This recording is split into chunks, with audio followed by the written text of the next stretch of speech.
On so many businesses right now, and even those that have been around for decades are not being spared. A historic bar in Fort Collins has been a go-to hangout for more than a century. As Denver 7's Russell Haythorne reports, under pandemic pressure, the owners are reaching out to their valued customers to help them stay afloat. Really is a little museum here.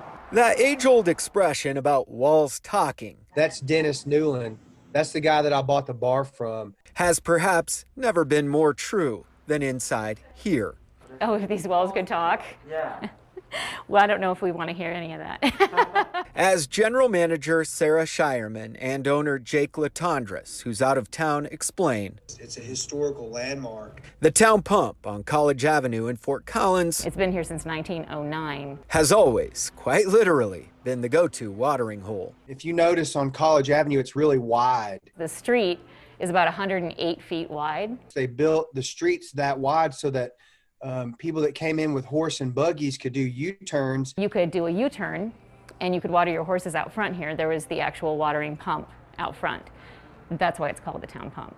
A century-old pillar of the community that survived 2 world wars, the Spanish flu, and more. The Great Depression, Prohibition. Now, fighting for survival yet again. Just keeping up with all the new changes. We're literally weeks from just throwing in the towel. So, just 2 days ago, they launched a GoFundMe. I knew this was it. This was our last Hail Mary shot at this. What happened next blew them away. This is probably where I get emotional.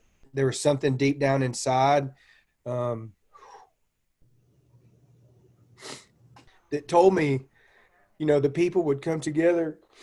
Boy, did they. In just 36 hours, right before the stroke of midnight on New Year's Eve, the Town Pump hit its goal, $75,000, which is what they estimate it'll take to keep the doors open and employees paid until next summer.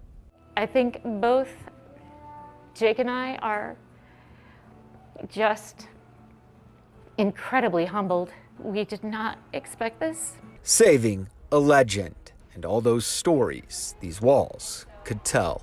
It had an influence on a lot of people over the years. In Fort Collins, They don't make bars like the Town Pump anymore. Russell Haythorne, Denver 7.